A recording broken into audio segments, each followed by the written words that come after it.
আনন্দ সকালে ফিরে এলাম বিরতির পর। বিহারে কিন্তু ইতিমধ্যেই যে নির্বাচনী ভোটার তালিকা সংশোধন সেই প্রক্রিয়া শেষ হয়েছে। 1 তারিখে কিন্তু ড্রাফট জমা দেবে নির্বাচন কমিশন এবং এখনো পর্যন্ত যা জানা যাচ্ছে 65 লক্ষ ভোটারের নাম কিন্তু এই ভোটার তালিকা থেকে বাদ যেতে চলেছে। যে আশঙ্কার কথা ভাবা হচ্ছিল তাহলে কি বিহারের পর পশ্চিমবঙ্গ, সেটাই কি তাহলে সত্যি হতে চলেছে? গতকাল কিন্তু মুখ্য নির্বাচনী আধিকারিক স্পষ্ট জানিয়ে দিয়েছেন দিল্লিতে এই রাজ্য থেকে বিএলওদের ট্রেনিং কিন্তু শুরু হয়ে গিয়েছে। শুধুমাত্র ইসিআই এর অর্থাৎ জাতীয় নির্বাচন কমিশনের নির্দেশের অপেক্ষা। তারপরে কিন্তু এ রাজ্যেও শুরু হয়ে যাবে এসআইআর এবং সম্ভবত অগস্ট মাস থেকেই সেই প্রক্রিয়া শুরু হবে।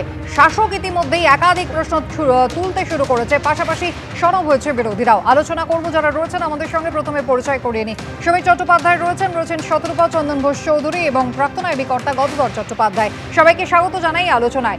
বছর ঘুরলেই 26শে পশ্চিমবঙ্গে বিধানসভা নির্বাচন রয়েছে, আর এই প্রেক্ষাপটেই যা সব থেকে বড় প্রশ্ন এই মুহূর্তে এবারও কি তাহলে বিহারের পরে পশ্চিমবঙ্গে বিধানসভা নির্বাচনের আগে ভোটার তালিকার এই বিশেষ সংশোধন শুরু হবে। এই প্রেক্ষাপটে প্রথমবার বুথ লেভেল অফিসার বা বিএলওদের পশ্চিমবঙ্গে ট্রেনিং শুরু হয়েছে। দিল্লিতে এবং এ রাজ্যে 2 জায়গায় চলছে ট্রেনিং। প্রত্যেক বিধানসভা কেন্দ্র থেকে 3 জন করে বিএলওকে দিল্লি পাঠিয়ে ট্রেনিং দেওয়ার কাজ শুরু হয়েছে। প্রশ্ন হচ্ছে পশ্চিমবঙ্গে কি দ্রুত ভোটার তালিকার এই বিশেষ সংশোধন শুরু হবে, আর সেই কারণেই কি বিএলওদের এই ট্রেনিং শুরু হলো? এটা তো ইসিআই ডিসিশন নিয়েছে এই ট্রেনিং করার জন্য। আগে কোনোদিন ট্রেনিং হয়নি। এবার ইসিআই একটা বড় ইনস্টিটিউট আছে দিল্লিতে, IIIDEM। ওখানে প্রত্যেক কনস্টিটুয়েন্সি যে আছে ওখান থেকে 3 বিএলও গোটা কান্ট্রি থেকে ওখানে যাচ্ছে আর ট্রেনিং হচ্ছে। আর তারপরে প্রত্যেক স্টেটে বাকি বিএলও ট্রেনিং করার জন্য ইসিআই ইনস্ট্রাকশন দিয়েছে। নির্বাচন কমিশন সূত্রে খবর, অগস্ট মাস থেকে রাজ্যে ভোটার তালিকার এই বিশেষ সংশোধন শুরু হতে পারে। সিইও দপ্তর সূত্রে খবর, তাদের তরফ থেকে সমস্ত প্রস্তুতি কিন্তু একেবারে সম্পূর্ণ। দিল্লি থেকে নির্দেশ এলেই ভোটার তালিকার বিশেষ সংশোধন শুরু হয়ে যাবে। মুখ্য নির্বাচনী আধিকারিকের দপ্তরকে স্বতন্ত্র করতে চেয়ে সম্প্রতি মুখ্য সচিবকে চিঠি দিয়েছিল জাতীয় নির্বাচন কমিশন, যেখানে অতিরিক্ত মুখ্য নির্বাচনী আধিকারিক, যুগ্ম মুখ্য নির্বাচনী আধিকারিক, ডেপুটি মুখ্য নির্বাচনী আধিকারিকের পদে নিয়োগের অনুরোধ জানানো হয়েছিল। সেই প্রক্রিয়া কিন্তু ইতিমধ্যেই নবান্ন শুরু করে দিয়েছে। এসআইআর হলে তো এদের যে ট্রেনিং হচ্ছে এটা তো অনেকটা সুবিধা হবে। হ্যাঁ, এসআইআর হবে তো নিশ্চয়ই ওখানে সুবিধা হবেই ট্রেনিং। এসআইআর কবে হতে পারে এরকম এই বাংলায়? দেখো, এসআইআর তো আমরা ডিসাইড করব না, আমাদের ইতিহার মধ্যে নেই। এসআইআর তো ইসিআই ডিসাইড করবে। যখন ইসিআই ডিসাইড করবে, নোটিফিকেশন করবে, তারপরে হবে। আমি আলোচনায় আসবো, শতরূপাদিকে দিয়ে আলোচনা শুরু করবো। শতরূপাদি, একেবারে মুখ্য নির্বাচন কমিশনার যেমনটা বলছেন যে রাজ্যের নির্বাচন দপ্তর কিন্তু একেবারে তৈরি রয়েছে, শুধুমাত্র দিল্লি থেকে নির্বাচন সদন থেকে নির্দেশ আসার অপেক্ষা। দেখুন, এর আগে কখনো বিএলওদের ট্রেনিং হয়নি, এই প্রথমবার ট্রেনিং হচ্ছে। ধাপে ধাপে যদি আমরা দেখি, বিএলওদের ট্রেনিং হওয়া মানেই কিন্তু এসআইআর এর জন্য সুবিধা। গোটা দেশ জুড়েই এসআইআরটা হবে এবং সেখানে একেবারে বিহার থেকে শুরু হলো, তারপরেই হচ্ছে পশ্চিমবঙ্গ। পরবর্তী মাস থেকে, মানে আর মাত্র কয়েক দিন বাকি, সামনের সপ্তাহ থেকে হয়তো প্রক্রিয়া শুরু হবে। অর্থাৎ পুরোটাই কিন্তু পূর্ব পরিকল্পিত, পুরোটাই চলছে প্ল্যান মাফিক। তাহলে এর পরও কি বলবেন? মানে বিরোধীরা যে অভিযোগটা তুলছে, নির্বাচন কমিশন, জাতীয় নির্বাচন কমিশন তাদেরকে ব্যবহার করছে কেন্দ্র, এরপরও দাবি করবেন যে ইসিআই স্বশাসিত সংস্থা? না, ইসিআই যে স্বশাসিত সংস্থা এটা নিয়ে তো কোনো সেন্সেবল মানুষের কোনো সন্দেহ হওয়ার কথা নয়। আর বিরোধীরা বলতে মেইনলি তৃণমূল, এবং এখন মানে দিল্লিতে আমি দেখছি কংগ্রেসও লাফালাফি করছে এটা নিয়ে। দেখো, ইলেকশন কমিশনেরকে অনেকবার অনেক রকমভাবে আমরা আবেদন করেছিলাম যে প্ল্যান মাফিক বহু জায়গা থেকে হিন্দু এবং হিন্দি ভাষী ভোটারদের ইরেজ করা হচ্ছে। প্ল্যান্ড চেঞ্জ অফ ডেমোগ্রাফি করা হচ্ছে ইন দ্য বর্ডার এরিয়াস। বহু জায়গায় আমরা একদম ইনস্ট্যান্স তুলে জানিয়েছি ইলেকশন কমিশনকে যে এডুকেশনাল ইনস্টিটিউটের হলে বন্ধ করে বসে ভোটার্স লিস্ট আপডেট করা হচ্ছে এবং সেইগুলোকে ইলেকট্রনিক্যালি ঢোকানো হচ্ছে। তোমরা বহুবার দেখিয়েছো যে একেবারে তৃণমূলের জনপ্রতিনিধি মানে খোলা বা স্টেজ থেকে বলছে যে অমুক দাদার দোকানে যান, সমস্ত ডকুমেন্ট হয়ে যাবে। তোমরা দেখিয়েছো যে বহুবার বহু জায়গায় টাকা দিলে ডকুমেন্ট হয়ে যায়। সো দেয়ারফর এই যে ক্লাটার্ড একটা ভোটার্স লিস্ট হয়ে আছে, সেটা এবার দফায় দফায় এটা ক্লিয়ার করতে হবে, নয়তো দ্বিজেন্দ্রলাল এসে ভোট দিয়ে যাচ্ছে। আমি আপনার সব কথা একেবারে 100% মেনে নিলাম, কিন্তু আমি চন্দনদার কাছে এই জায়গায় যাই, সত্যি তো যে অভিযোগগুলো আজকে শতরূপাদি করছেন, এই অভিযোগগুলো তো শুধুমাত্র বিজেপি করছে এমনটা নয়, এই অভিযোগ অন্যরাও করছে, কংগ্রেসও করছে, এবং আমি পার্লামেন্টের প্রসঙ্গে আলাদা করে আসবো। কিন্তু প্রশ্নটা হচ্ছে নির্বাচন কমিশন এই যে ক্লাটারটাকে ডিক্লাটার করার কাজ, নির্বাচন কমিশন শুধু যদি পশ্চিমবঙ্গের ক্ষেত্রেই ধরি, 2002 সালে যখন শেষবার হয়েছিল 28 লক্ষের নাম বাদ গিয়েছিল, 2002 এর পরে 2025, এই 23 বছর জাতীয় নির্বাচন কমিশনের নজরে পড়েনি, এতগুলো বিধানসভা লোকসভা এতগুলো নির্বাচন হয়ে গেল। এক্স্যাক্টলি প্রশ্নটা সেখানে, এবং তার আগে 1951-52 সাল থেকে এটা তো একটা রেজলিউশন 324 আর্টিকেল অনুসারে ইলেকশন কমিশনকে এই পাওয়ারটা ইনভেস্ট করা হয়েছে, এবং সেটা গত 9টা, তুমি 2002-2003-এর প্রসঙ্গ আনলে, দ্যাট ওয়াজ দ্য লাস্ট। এখন প্রশ্নটা হচ্ছে যে তার পরবর্তী সময় এই যে ইন্টেন্স প্রোগ্রামটা, অর্থাৎ স্পেশাল ইন্টেন্স রিভিশন, এই জায়গাটাতে দেখো রিভিশন তো বারবারই হয়েছে, এটা দিয়ে অস্বীকার করে লাভ নেই। মৃত ভোটার বলো, যাদের ডিলিস্টিং করা, যাদের এক্সক্লুড করা, সেগুলো ঘটেছে, ইনক্লুড করাটাও ঘটেছে। তার মাঝখানে 1985-এ তুমি জানো রাজীব গান্ধীর একটা রেজলিউশন, এবং যেটা 18 বছরের ভোটাধিকার, ন্যাচুরালি ইনক্লুশনের পরিমাণটা বেড়েছে। কিন্তু প্রশ্নটা অন্য জায়গাতে, প্রশ্নটা দুটো আঙ্গিক আছে। আমি তোমাকে পরিষ্কার বলি, আমরা যখন মহারাষ্ট্রের এই এন্টায়ার লিস্টটা পাঠালাম ওদের কাছে, এবং সংখ্যাটা ছিল 1,55,000, প্রশ্নটা রেজলিউশন আমরা পাইনি। ইনসিডেন্টালি কোথায়? কারণ আমরা কনস্টিটিউশনালি জানি নির্বাচন কমিশন হবে একটি স্বশাসিত সংস্থা, এবং তার ইলেকশন প্রসেসটা কি হবে, যেটা রেজলিউশন একেবারে 1950 যখন কনস্টিটিউশন এস্টাবলিশ করা হয় তখন বলা হয়েছিল থাকবেন প্রধানমন্ত্রী, থাকবেন চিফ জাস্টিস, থাকবেন বিরোধী দলনেতা। কিন্তু ঘটনাচক্রে তুমি জানো এখন প্রধানমন্ত্রী কোনো একজন দপ্তরের মন্ত্রী, স্বরাষ্ট্রমন্ত্রী, এবং সেক্ষেত্রে লোকসভার বিরোধী দলনেতা। প্রশ্নটা হচ্ছে এই তৃতীয় মানুষটা যাওয়ার কোনো প্রশ্নই আসে না, বিকজ বাই 2:1। আমি যদি এই যুক্তিটার পাশাপাশিও চন্দনদা ধরি যে একেবারে নির্বাচন কমিশন, জাতীয় নির্বাচন কমিশন একটা স্বশাসিত সংস্থা, এই 23 বছর ধরে তাদের নজরে পড়লো না যে অনুপ্রবেশ নিয়ে যখন এত কথা হচ্ছে, এত আশঙ্কার কথা হচ্ছে, তাহলে প্রত্যেকটা নির্বাচনের আগেই ছানবিনটা কেন হবে না? এই দুধ আর জলটা আলাদা হবে না কেন? যার জন্যই না এই মহারাষ্ট্রের প্রসঙ্গটা তুললাম, এবং তার পরবর্তী সময় আমরা বিহারের প্রসঙ্গটা তুলেছি।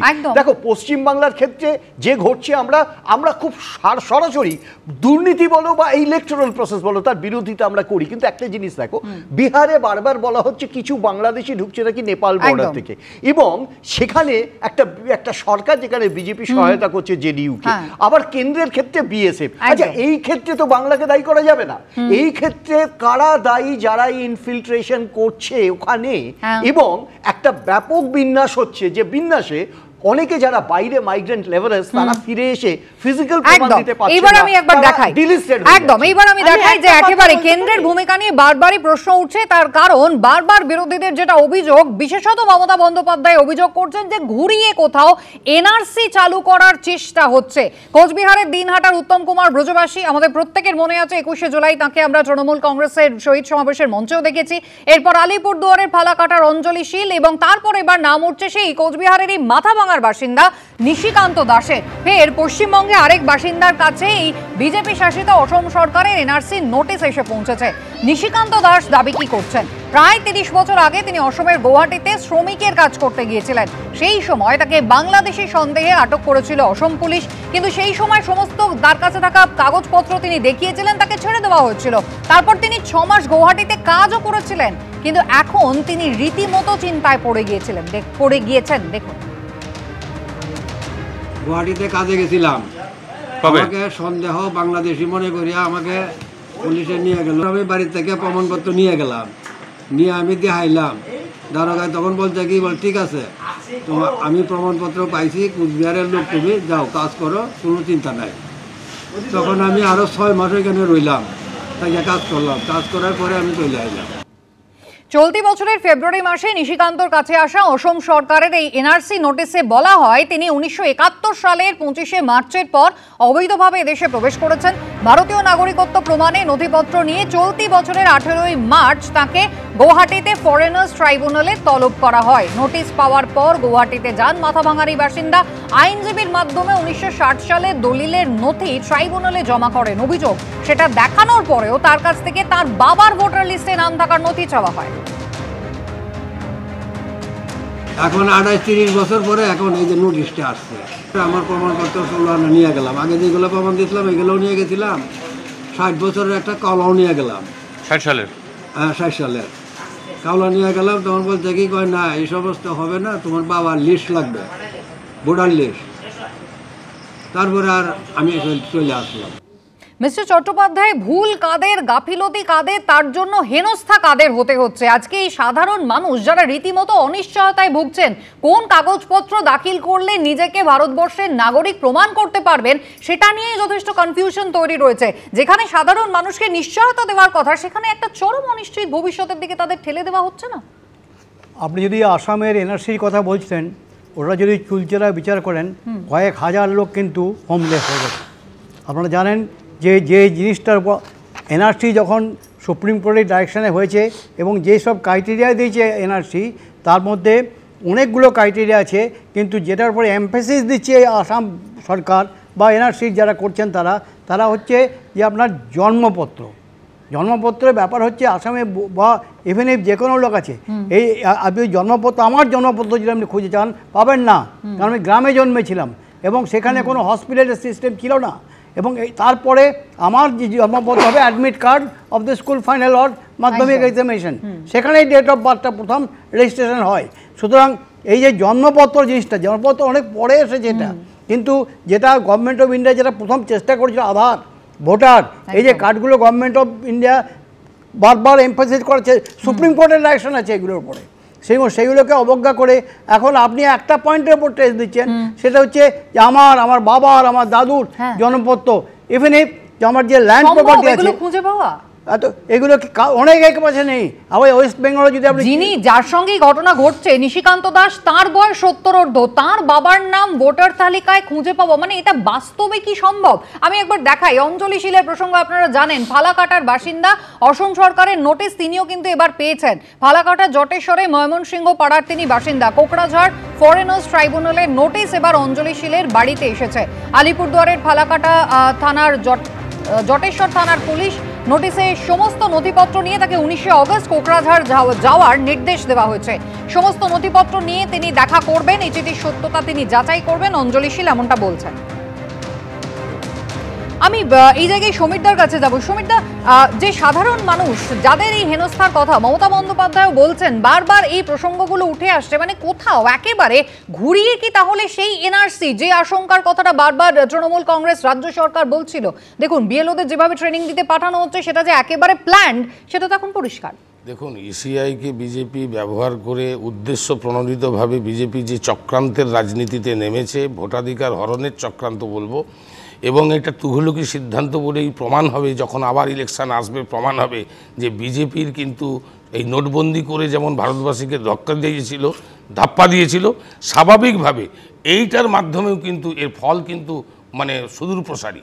আমি মনে করি যেভাবে বাংলাকে, বাঙালি মানুষকে হেনস্থা হচ্ছে ডবল ইঞ্জিন সরকারের, সেটা হরিয়ানা বলুন, সেটা গুজরাটের সুরাটে বলুন, এখানে তো রাজ্য সরকারের আশঙ্কার আরো জায়গা থাকছে। মানে মিঠুন চক্রবর্তী যে ভবিষ্যৎবাণী করেছেন, যেভাবে নির্বাচন কমিশনের এই ভোটার তালিকায় ঝাড়াই বাছাই যদি হয়, তৃণমূল কংগ্রেস 26-এ 70 আসনও পেল না। এবার দেখুন বিজেপির যে যোগ বিয়োগের রাজনীতি, মহারাষ্ট্রে যখন যোগ হচ্ছে ভোটার লোকসভা বিধানসভার মধ্যে, সেখানে বিজেপির ফায়দা উঠছে। আবার বিহারের ক্ষেত্রে দেখুন কি ধরনের ভাবে প্রায় আপনি বলছিলেন 65 লক্ষ মানুষকে বাইরে করে দিয়েছে। আপনি জানেন জেডিইউর এমপি খুব দাপটীয় নেতা, যেটা হচ্ছে নীতিশ কুমারের সঙ্গী, জোট সঙ্গী এনডিএ, তার নাম হচ্ছে মানে গিরিধারী যাদব, তিনি পর্যন্ত মানে প্রতিবাদ জানিয়েছেন। শুধু তাই নয়, আপনাকে ভাবতে হবে এই যে কিন্তু আমার প্রশ্নের উত্তরটা পেলাম না। আমার প্রশ্নের উত্তরটা সেটা হচ্ছে 2026-এ এইভাবে যদি ঝাড়াই বাছাই হয়, মিঠুন চক্রবর্তী যে কথা বলছেন 70 আসনও তৃণমূল কংগ্রেস পেরোতে পারবে না। না, আমি তো মিঠুন চক্রবর্তীকে বলবো, উনি যখন ইসবার 200 পার করে চারাদিকেই মারবো এখানে লাশ পড়বে শ্মশানে বিভিন্ন বক্তব্য দিয়ে গেছেন, বাংলার মানুষ মিঠুন চক্রবর্তী যখন তৃণমূলে ছিলেন তখন এক মিঠুন চক্রবর্তী, আবার যখন বিজেপি হলেন কেন হলেন, কি কারণে হলেন, মমতা বন্দ্যোপাধ্যায় 2005-এ একেবারে বিরোধী নেত্রী হিসেবে যেভাবে সরব হয়েছিলেন সংসদের ভেতর দাঁড়িয়ে অনুপ্রবেশ নিয়ে, এবার যখন ঝাড়াই বাছাই শুরু হয়েছে তখন রাজ্য সরকারের অবস্থান কিন্তু 180 ডিগ্রি বদলে গিয়েছে। কিন্তু তারও মধ্যে আশঙ্কার জায়গা আরও রয়েছে। বাংলাদেশের যে বিএনপি নেতা, অন্যতম প্রধান দল, সেই নেতা কিন্তু এই রাজ্যে লুকিয়ে রয়েছেন, সেই তথ্য কিন্তু সামনে আসছে। বাংলাদেশের অন্যতম প্রধান দল বিএনপির নেতার লুকিয়ে থাকার চাঞ্চল্যকর অভিযোগ এবার সামনে এলো উত্তর 24 পরগনার বাগদায়। অভিযুক্ত স্ত্রীর দাবি, সম্প্রতি বাংলাদেশে পট পরিবর্তনের পর বাংলাদেশে ফিরে গিয়েছেন স্বামী। ব্যবস্থা নেওয়ার আশ্বাস দিয়েছেন বাগদার বিডিও। বিজেপির অনুপ্রবেশ ইস্যুর পাল্টা এনআরসি নিয়ে যখন কোচবিহারে পথে নামছে তৃণমূল, তখন উত্তর 24 পরগনার বাগদায় বাংলাদেশের অন্যতম প্রধান দল বিএনপির নেতার লুকিয়ে থাকার চাঞ্চল্যকর অভিযোগ সামনে এলো। শুধু তাই নয়, শাশুড়িকে মা সাজিয়ে অভিযুক্ত বাংলাদেশি নাগরিক রেজাউল মণ্ডল ভোটার কার্ডও তৈরি করিয়ে ফেলেছেন বলে অভিযোগ। বছর 30 আগে বাগদার বাগি গ্রামের বাসিন্দা মহিলার সঙ্গে বিয়ে হয়েছিল রেজাউল মণ্ডলের। তাদের 3 সন্তান রয়েছে। অভিযুক্ত বাংলাদেশি নাগরিকের স্ত্রীর দাবি, সম্প্রতি বাংলাদেশে পট পরিবর্তনের পর হাসিনা সরকারের পতন হতেই বাংলাদেশে ফিরে যান রেজাউল। শুধু তাই নয়, বড় ছেলেও বাবার সঙ্গে বাংলাদেশে পাড়ি দিয়েছেন। মার ছেলে হয়ে উনি এই জায়গায় থাকে, এটা ওনার বাড়ি কোনে প্রথমে হয়তো জানিনি আমরা, তারপরে গিয়ে জানতে পারি বাংলাদেশে অনেক আগেই চলে গেছে। কেন বলতে পারবো, বছর 1.5 হয়ে যাচ্ছে। সম্প্রতি বাগদার বিডিওর কাছে এ নিয়ে অভিযোগ জমা পড়ে। বৃহস্পতিবার ভোটার কার্ডের শুনানিতে রেজাউলের স্ত্রী জানান, স্বামী এবং বড় ছেলে বাংলাদেশে চলে গেছে। বিষয়টি নিয়ে তদন্ত করা হচ্ছে বলে জানিয়েছেন বাগদার বিডিও। একটা কমপ্লেন আমরা পেয়েছিলাম, অভিযোগ আমরা পেয়েছিলাম, তার ভিত্তিতে তদন্ত চলছে। তদন্ত সূচনা পর্বে যখন আমাদের ইলেকশন সেকশনের স্টাফ ওখানে যান, তখন বাড়িতে বাবা বা ছেলে কাউকেই পাওয়া যায়নি। তদন্ত প্রক্রিয়া চলছে, তদন্ত প্রক্রিয়া কমপ্লিট হলে আমরা এই বিষয়ে বিস্তারিত বলতে পারব। 2024 নভেম্বরে পার্ক স্ট্রিটের গেস্ট হাউস থেকে গ্রেফতার হয়েছিলেন প্রাক্তন বিএনপি নেতা সেলিম মাতব্বর। রবি শর্মা পরিচয়ে বছর খানেক ধরে তিনি আসা যাওয়া করছিলেন কলকাতায়।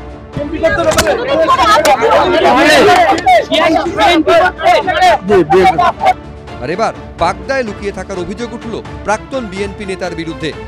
সমীরণ পাল, এবিপি আনন্দ, উত্তর 24 পরগনা। সুমিতা, আপত্তির জায়গাটা তো ঠিক এই জায়গায় যে কেউ, সে এই ব্যক্তি হন, বিএনপির নেতাই হন বা নিউটন দাসী হন, যিনি ওখানে কোটা বিরোধী আন্দোলনের মুখ ছিলেন, তিনি এখানে ঢুকে পড়লেন, এখানে একেবারে তৃণমূল কংগ্রেসের নেতাকর্মীকে ধরলেন এবং রেড চার্ট তো আমরা জানি বাধা আছে, এবং তার মাধ্যমে পরিচয়পত্র তৈরি করে নিলেন, নাগরিক হয়ে গেলেন। এতই সহজ। এটার বিরুদ্ধেই তো এই আন্দোলন, আর এটার বিরুদ্ধেই তো এত প্রতিবাদ, যার জন্য এই নির্বাচন কমিশনের আজকে এই এসআইআর। দেখুন, কোনো অবৈধভাবে কেউ যদি অনুপ্রবেশ করে এ দায়িত্ব তো নিতে হবেই, কিন্তু এটা তো আসে কোথা থেকে? যেহেতু বাগদার যে জায়গাটা বলছেন এটা বাংলাদেশের বর্ডার এরিয়া, স্বাভাবিকভাবে বর্ডার সিকিউরিটি ফোর্স বিএসএফ এর অনেক দায়িত্ব কিন্তু এর মধ্যে থাকে। তারপরে মনসুরাম পাখিরার বক্তব্যটা তাহলে আমি এখানে মনে করিয়ে দিই, নিশ্চয়ই যদি লক্ষ লক্ষ টাকার বিনিময়ে এখানে বিডিও এসডিও যারা রয়েছেন তাদের সাহায্য ছাড়া এই পরিচয়পত্র তৈরি কি আদৌ সম্ভব? কুসুমিতা, সর্ষের ভিতরে ভূত শব্দটা তো আমরা ব্যবহার করি, বিভিন্ন অফিসার যদি তার দায় দায়িত্ব কর্তব্য যদি নেয় নিষ্ঠার সঙ্গে করে, তবেই তো সেটা হবে মানে কংক্রিট এবং ঠিক। এর মধ্যে কেউ অনেকেই থাকে যারা মানে অর্থ লোভে হোক, অন্য কিছু লোভে হোক, তারা যে কাজটা করে এটাকেই তো বেআইনি কাজ। তার মানে রাজ্য সরকারের এই প্রক্রিয়াটা সেটাও ফুল প্রুফ নয়। একদিকে কেন্দ্রীয় স্বরাষ্ট্র মন্ত্রকের দিকে যেমন আঙুল থাকবে, প্রথমত তারা ঢুকে পড়লো, কিন্তু ঢোকার পরে থাকার ব্যবস্থাটা কারা করে দিল?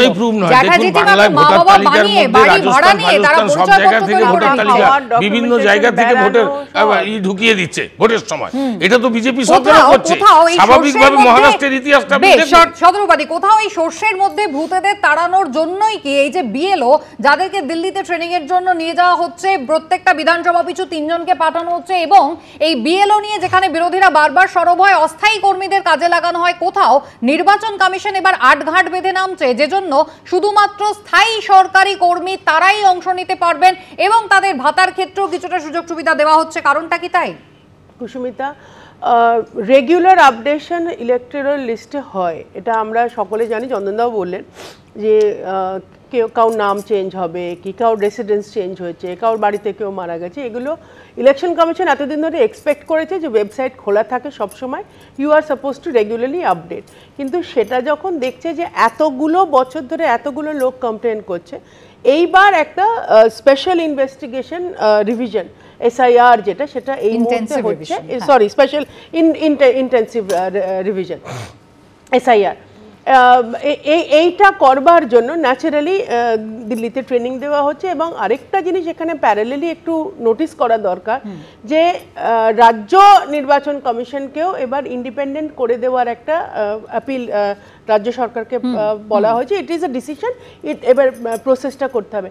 এটার একটাই মূল ব্যাপারটাই হচ্ছে যে রাজ্য সরকার বা অন্য যে কোনো, শুধু যে পশ্চিমবঙ্গের রাজ্য সরকার তা না, সমস্ত জায়গা থেকে লোকাল ইনফ্লুয়েন্সটা সরিয়ে দেওয়া। এবার এই এতক্ষণ ধরে যে কথাটা হচ্ছে, মানে যে কারণে সিইও দপ্তরকে সব রকমের প্রভাব মুক্ত রাখতে হবে, যে নির্দেশটা জাতীয় নির্বাচন কমিশন দিয়েছে। হ্যাঁ হ্যাঁ, সেটা তো বটে। এবং আরেকটা জিনিস হচ্ছে এখানে অনেকটা মানে ফাইন্যান্সিয়ালিও, মানে এদের স্যালারি দেওয়া, এদের ফাইন্যান্সিয়াল একটা হেল্প রাজ্য সরকার দেবার কথা, সেইটা থেকেও ইন্ডিপেন্ডেন্ট করে দেওয়া হচ্ছে যাতে কোনো রকম ইনফ্লুয়েন্স না থাকে। এবার একটা জিনিস আমার এখানে বলতেই হবে যে এতক্ষণ ধরে যে আলোচনাটা হচ্ছিল বর্ডার ক্রস করার ব্যাপারটা, definitely BSF cannot share responsibility. এখানে আমি একদম খুব ক্লিয়ারলি বলে দিচ্ছি, বিএসএফ যে একেবারে ধোয়া তুলসী পাতা তা নয়। বিএসএফকে অত্যন্ত সম্মান জানিয়ে বলছি, ডেফিনেটলি কিছু লোকের নয় গাফিলতি আছে বা কোথাও গাফিলতি যেমন কেন্দ্র স্বরাষ্ট্র মন্ত্রকের দিকেও আছে, তেমন গাফিলতির অভিযোগ কিন্তু রাজ্যের অভ্যন্তরে আছে। ছত্রপতি, আমি এক সেকেন্ড আমি একটু সংক্ষেপে একবার চন্দনদার কাছে যাই। চন্দনদা, পরিসংখ্যান কিন্তু রীতিমতো কপালে ভাঁজ ফেলে দেওয়ার মতো। যদি 2002-এর হিসেবটা দেখি সংশোধনের, তখন 28 লক্ষ নাম বাদ গিয়েছিল পশ্চিমবঙ্গের ক্ষেত্রে। বিহারে আমরা দেখছি এখনো পর্যন্ত 65,20,000-এর কথা বলা হচ্ছে। মমতা বন্দ্যোপাধ্যায় যখন অভিযোগ করছিলেন 2005 সালে, তখন কিন্তু 1 কোটি অনুপ্রবেশকারী তিনি বলেছিলেন, একেবারে কাগজ কলমে সেই হিসেব। তাহলে 2025-এ সেই সংখ্যাটা পশ্চিমবঙ্গে কত হতে পারে? দেখো, একদম শুরুতে যেটা বলার, অনেকেই স্পেশাল ইন্টেন্সিভ রিভিশন নিয়ে কথা বলছেন, এটা কিন্তু ওতপ্রোতভাবে জড়িত আমাদের দেশের কনস্টিটিউশনের সাথে, ইসিআইয়ের সাথে, ইলেকশন কমিশনের সাথে। সে এটা নতুন কোনো ব্যাপার নয়। এই ইন্টেন্সিভ প্রোগ্রামটা তখনই নেওয়ার প্রশ্নটা আসছে যেখানে একটা জায়গা থেকে আইডেন্টিফাই করা বা বিভিন্ন জায়গা থেকে আইডেন্টিফাই করা যে নতুন লিস্টটা কী হবে, অর্থাৎ ইন্টেন্সিভ রিভিশন হবে, যেখান থেকে নতুন নামগুলো কংক্রিট এবং একেবারে প্রমাণ সাপেক্ষে থাকবে। আমি তোমাকে পরিষ্কারভাবে একটা কথা বলতে পারি, বিএসএফ ইজ রেসপন্সিবল একদম বর্ডার লাইন সিকিউরিটির জন্য, বর্ডার লাইন ট্রেসপাস যাতে না হয়, অনুপ্রবেশ যাতে না হয়। কিন্তু সর্বত্রই বিএসএফ এর সাথে রাজ্য প্রশাসনের যে স্বয়ংক্রিয় অ্যাডজাস্টমেন্টস, এটাও তেমন বাস্তব, এটা অস্বীকার করে লাভ নেই। ধরো বিএসএফ এর চোখে ফাঁকি দিয়ে যে মানুষটি এখানে চলে এলেন, সেই মানুষটি তার পরের দিনই বলছেন আমার কাছে আধার কার্ড আছে, এটা তো বিএসএফ তৈরি করে। একদম, যে পরিচয়পত্রগুলোর প্রসঙ্গ উঠছে এবং যে পরিচয়পত্রগুলোর বৈধতা নিয়ে নির্বাচন কমিশনও কিন্তু ইতিমধ্যেই আদালতে প্রশ্ন তুলেছে, সেই পরিচয়পত্রগুলোকে কিন্তু একেবারে নর্দমায় পড়ে থাকতে দেখা যাচ্ছে। সেই ছবি আমি আপনাদের দেখাবো, আলোচনায় ফিরে আসবো, সঙ্গে থাকবেন, বিরতির পর।